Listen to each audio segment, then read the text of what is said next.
광주시와 전남도 한국관광공사는 광주 전남 4대 국제행사 성공 개최를 위한 공동 마케팅 업무 협약을 체결했습니다. 광주시는 교통사고 줄이기 종합계획의 일환으로 시민이 직접 교통법규 위반 차량을 신고하는 시민신고제를 운영합니다. 광주시는 지난 2월 24일 5.18 역사왜곡대책위원회 제6차 회의를 개최했습니다. 여러분 안녕하십니까? GTN 뉴스입니다. 광주시와 전남도 한국관광공사는 광주 전남 4대 국제행사 성공 개최를 위한 공동 마케팅 업무 협약을 체결했습니다. 광주시는 올해를 광주 전남 지역 관광 활성화의 원년으로 삼아 해외 관광객을 적극 유치하고 마이스 산업 및 의료관광 홍보 등 마케팅 활동을 공동으로 추진키로 했습니다. 특히 한국관광공사는 국립아시아문화전당 개관, 광주 유대회, 담양 세계 대나무 박람회, 국제농업박람회 개최 등 광주 전남 4대 국제행사와 연계한 관광상품 개발 및 홍보 활동을 추진하며 남도미식 관광상품 개발, 중국 유학생 서포터즈 활동사업 지원 등 공동 마케팅 활동을 실시할 계획입니다. 또한 광주시는 이번 업무 협약을 계기로 올해를 남도 방문의 해로 지정해 운영할 계획입니다.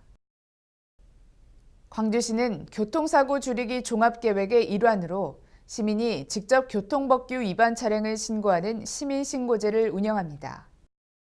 시민신고제 신고 대상은 보도위, 횡단보도, 버스 정류장 앞 등의 불법 주정차한 차량과 버스 전용차로 통행 위반 사실이 입증되는 차량입니다. 위반에 해당하는 시간은 불법 주정차의 경우 오전 7시부터 오후 8시까지고 버스 전용차로 통행 위반 시간은 오전 7시부터 오전 9시 등입니다. 위반 차량 신고 시 위반 일자와 장소, 차량 번호판 등을 담아 1차 위반 시점부터 5분이 경과된 후인 2차 시점까지 2장 이상의 사진을 촬영해야 하며 신고는 광주시 홈페이지 또는 생활불편 신고 앱을 통해 접수할 수 있습니다. 광주시는 지난 2월 24일 5.18 역사왜곡대책위원회 제6차 회의를 개최했습니다. 이날 회의에서는 임을 위한 행진곡 공식 기념곡 지정 추진, 역사왜곡 행사고발건에 대한 법률 대응 등에 대한 추진 상황 보고와 향후 계획을 논의했으며 임을 위한 행진곡이 5.18 민주화운동 공식 기념곡으로 지정될 수 있도록 국회의장, 여야 대표 등을 방문해 협조를 요청키로 했습니다. 또한 5.18 역사 왜곡에 대한 엄정한 법적 대응도 지속적으로 추진해 나갈 계획입니다. 다음은 GTN 단신입니다.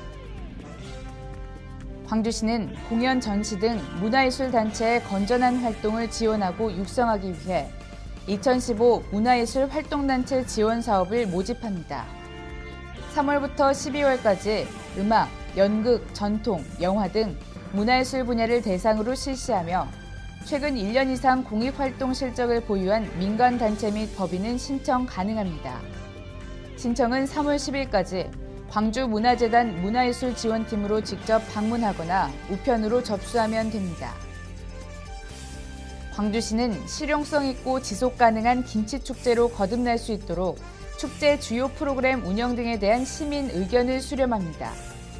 광주김치 활성화와 연계할 수 있고 김치축제의 특성을 드러낼 수 있는 실현 가능한 프로그램 등을 대상으로 실시하며 광주시민 누구나 참여할 수 있습니다. 신청은 3월 9일까지 광주시 생명농업과로 우편 또는 이메일로 접수하면 됩니다. 광주시는 5.18 민주화운동 관련자에 대한 추가 보상 신청을 받습니다. 5.18 민주화운동 관련자 보상 등에 관한 법률 개정에 따라 지난 1990년부터 2006년까지 6차례에 걸쳐 실시된 보상에서 신청을 못했거나 불충분한 증거자료 제출로 보상금을 받지 못한 5.18 관련자 또는 유족을 대상으로 실시합니다. 신청은 6월 30일까지 광주시청사 1층 민원실로 접수하면 됩니다. 이상으로 GTN 뉴스를 마칩니다. 시청해주신 여러분 고맙습니다.